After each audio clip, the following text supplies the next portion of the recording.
While waiting for Sandra and Clara to arrive, I desperately tried to call my parents.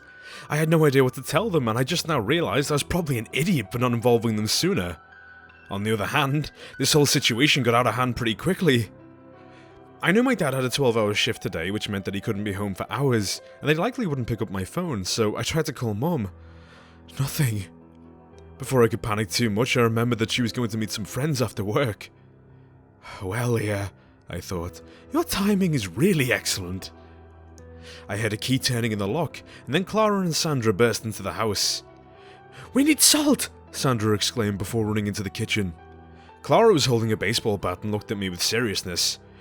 Do you really want to go to that house? It's exactly what she wants. I know, I sighed, but we need answers. Well, don't just give in. Text her and tell her that you're not going there no matter what. Get her talking. Sandra joined us, holding a salt package. Yeah, that's a good idea. See what she has to say about that. I nodded, took out my phone and sent a short message to Leah. I'm not going there. Tell me right now what the hell is going on. Maybe we should call the police? Clara suggested. And what would we tell them? Sandra frowned. I don't know. Anything. The point is, if something happens, they will be there.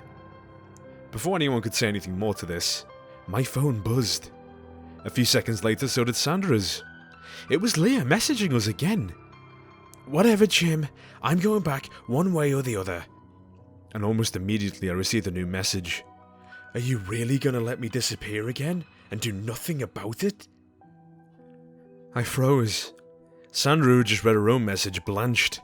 Leah! She screamed, then suddenly burst out of my house. Sandra! I shouted, and Clara and I ran after her. Unfortunately, she was faster than us, and we couldn't catch and stop her. Of course, we knew where she was going. The house. It was getting dark at this point.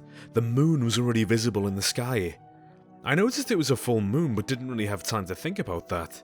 And the house looked sinister. Maybe that was just my imagination. The front door was wide open when we arrived. I knew it was foolish to go there, but I couldn't leave Sandra alone with Leah. I entered the house with Clara in tow. Sandra was just standing in the corridor. Jesus, Sandra! Clara panted after the long run. What's gotten into you? Sandra looked at us, and I saw tears in her eyes. I'm sorry. It's just the message. She was shaking. Well, whatever. Clara waved her arm. We're here now. I guess this is it then. I was about to ask her to go home. Tell her that I didn't want her to get involved in this, but before I could say anything, Sandra suddenly frowned and made a few hesitant steps towards one of the rooms. Can you hear it? Hear what? She made a few more steps. I don't know, there's some weird sound. We followed her to one of the rooms. The house was almost empty, except for a few pieces of furniture left behind. In the middle of the room there was a huge carpet which had been pushed aside, revealing a trapdoor. Aha! Sandra exclaimed. When we were here with Leah, the carpet was in its place and we had no idea there was a trapdoor. But if Leah removed the carpet, then the police would have discovered whatever is down there, wouldn't they? I frowned. We all approached the trapdoor with caution, as if we were afraid it would transform into a monster and attack us. And yes, now I could also hear something. A faint sound. Buzzing. No. I corrected myself after a few seconds. Whispering. I was a lot more courageous all of a sudden. I only had to go down there and find Leah. She would tell me what's going on. It's all going to be fine. Looking back at it, it's so obvious that something was slowly starting to influence us. But at that moment, I really didn't analyze my thoughts. Okay, we can't stand here looking at that door until the end of time, I said, and opened it.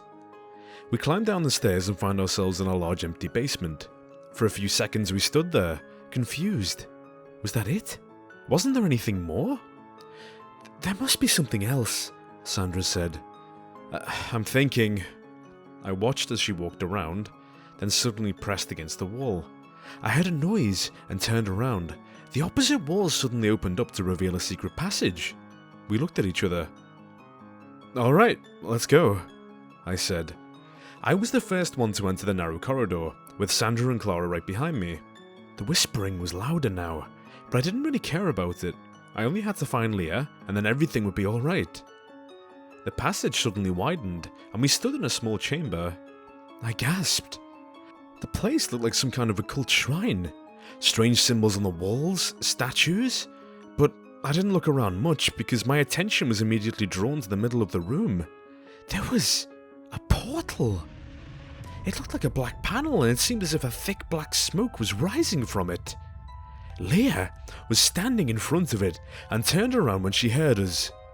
She smiled. Not that creepy smile that I've been seeing for so long.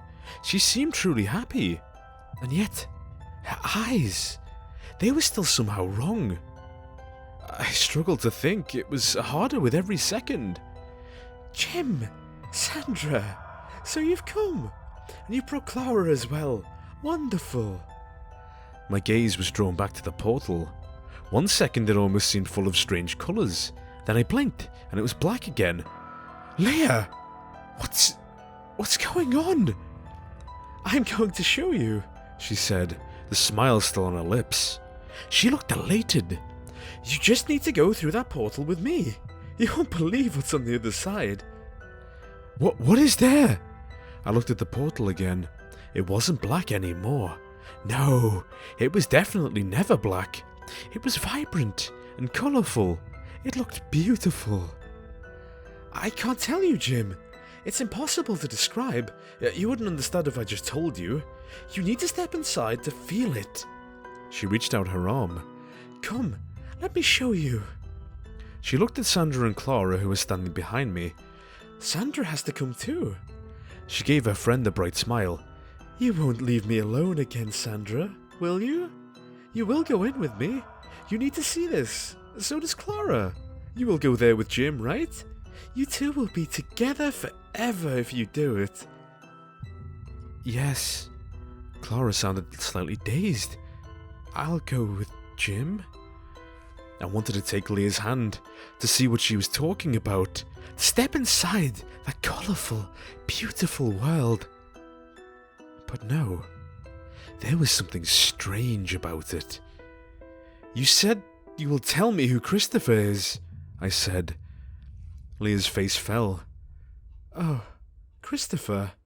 He won't be happy about this, but I need to go back, and I want you there with me. Then her face lit up again. But I can take you to him, and maybe he's changed his mind already. Maybe he finally sees. She took a step towards me. Come with me. You need to see that. I struggled. I wanted to step into that portal, to see whatever was on the other side, to finally understand everything. But at the same time, some part of me was screaming at me that this was wrong, dangerous, that no matter what, I must never step inside. Sandra and Clara seemed to experience something similar, but I didn't pay them much attention. I was focusing on my own inner battle. It couldn't have been more than a few seconds, but it seemed like an eternity. And then suddenly, a movement from behind Leah caught my attention. There was something emerging from that portal. At first, it was just a leg, then an arm and a torso followed, and suddenly, a human figure was standing behind Leah. They didn't make any noise whatsoever, and Leah didn't notice them until they hit her on the head. She dropped to the ground, and the person looked at us. We need to get away from here. I recognized him. Of course I recognized him. Even though he's been missing for 15 years, he didn't look much older than he did at the photo Robert Spaulding showed us. Christopher Dalliard? I managed to say. I couldn't decipher the look that he gave me at that. He picked up my sister as if she weighed nothing. Come on, move! We can't stay here! He was carrying Leah on his shoulder and holding her with one arm. With his other arm, he grabbed mine and yanked. Let's go! One part of me didn't want to move, but Dalliard was pushing me back towards the corridor that we came from. You two! He shouted at Sandra and Clara. Come on! You don't want to get into that portal! What was he talking about? I wanted to step inside, see what was there. But Christopher had Leah, and I couldn't leave Leah alone, and he was pushing me back to the basement. Clara and Sandra followed us, and Suddenly, I could think way more clearly, and I jumped and shook Daliad's arm off. "What the hell?" I yelled. Sandra and Clara looked shocked as well. What had happened? "Come on," Daliad waved. "There's a lot that I have to explain, but we need to get away from that gate or it will start influencing you again."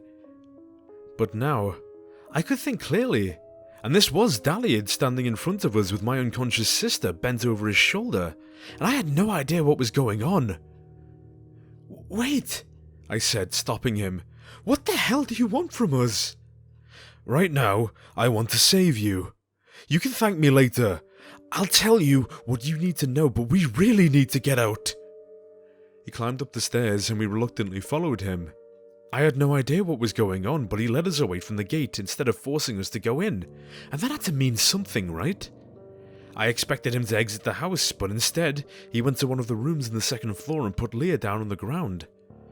"Ah, Christ, I'm exhausted," he exclaimed before sitting down. "What have you done to Leah?" I asked. She still wasn't moving and her eyes were closed. "I just knocked her out. I'm sorry about that, but it seemed like the best option. She would never go willingly." He sighed. "I hoped she'd be okay after I sent her back, but I should have known better." "You sent her back?" I was incredulous. "I did. I've been trapped in there for such a long time, together with Matthew. I wanted to escape, but I'm afraid I've been there for too long. Time works so differently there. You think you've been there for eternity, but at the same time, it also feels like just a few seconds have passed." "What do you mean? Where exactly? Where does that portal lead?" "To a place that you definitely don't want to be at," he said. "It's difficult to describe. It's so different from our world, but it's wrong. Dangerous." He shook his head. "Being in that place, it's constant agony. A torture. But it's difficult to describe the sensation so you'd understand. After a time, it gets to you. It's like a drug. The place corrupts you.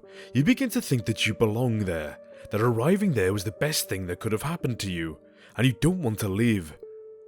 He looked at me. "I was prepared for this.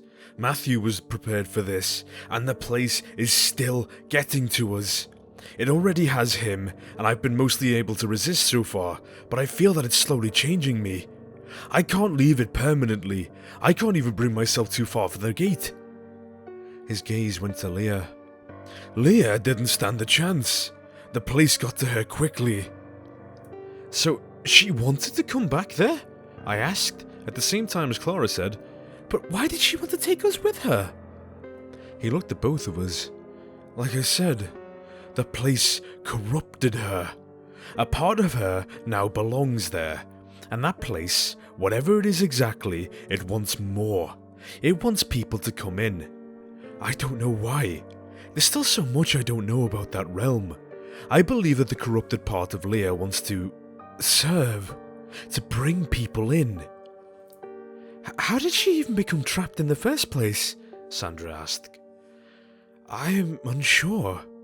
The gate closed behind Matthew and me when we came into that place, but as I'm sure you've noticed, the portal can influence people. Even if it's closed, though in a very minor way. Leah seems to be extremely susceptible to these things, and if she was in the house alone, it wouldn't have been that hard to sway her. If she found the trapdoor to the basement, she could have been influenced long enough for her to discover the secret passage and reopen the portal." How would she even know how to reopen it?" "How did the three of you even know how to open the secret passage? The gate just tells you how to do it." And who opened that gate in the first place? Was that you?"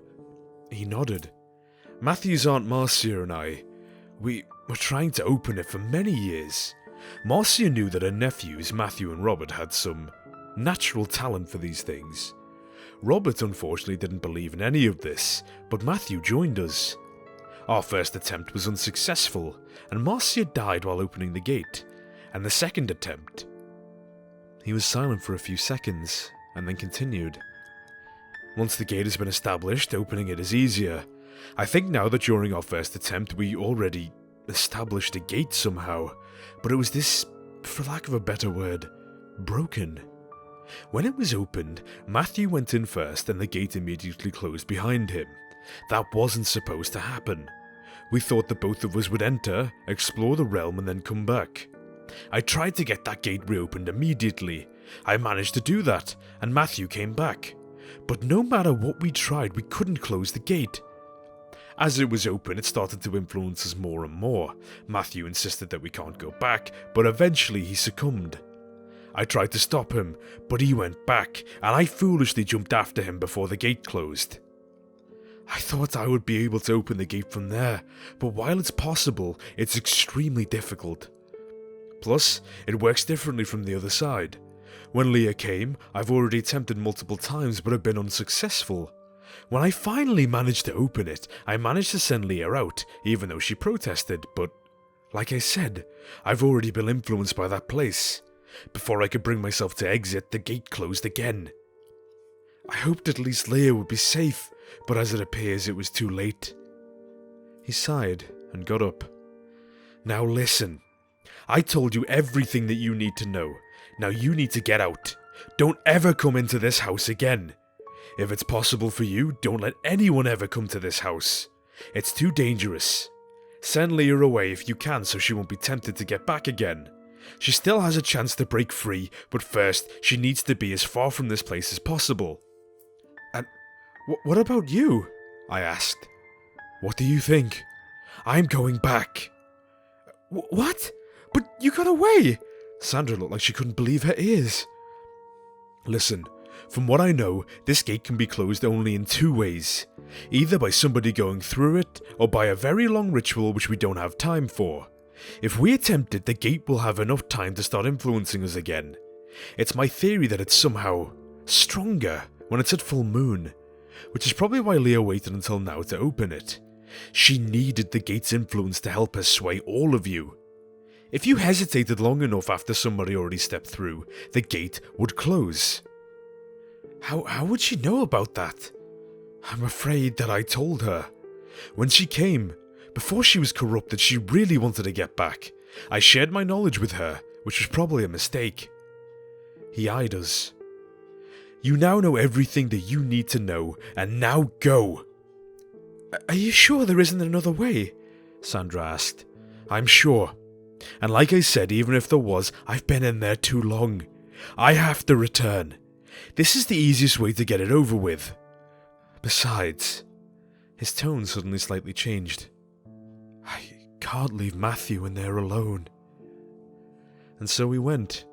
Clara and I picking Leah up, and we slowly went to the front door. Nobody spoke. I still felt shaken.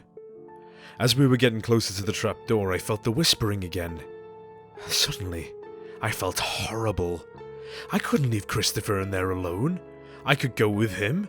Surely we could think of something. We could return him permanently back. We could... Christopher grabbed my arm and pushed me out of the front door. He did the same with Clara and Sandra. Go, he said, before closing the door in our faces. So, I guess this is the end. I still feel shocked and kind of numb. And terrible for Christopher, even though, as Clara pointed out, he was the one who opened the gate in the first place. Leah is... well, she isn't okay. After she came to and learned that her plan failed and that we know everything, she just kind of broke down. It was ugly. We still don't know what's going to happen with her because she just completely shut off. She doesn't even speak. She's going to be committed to a mental facility for some time, and while I feel horrible because of it, I'm also kind of glad, because that means she'll be far away from that house. Maybe even she'll be normal again someday. Clara, Sandra and I are just recuperating for now. Nobody knows what exactly happened that day, and we don't know if we should tell anyone. Would somebody even believe us? Thank you all for all your comments and all your advice and for staying with me through all of this. I'm not sure how to end this post, but I hope that you're okay. I hope someday we'll be okay as well.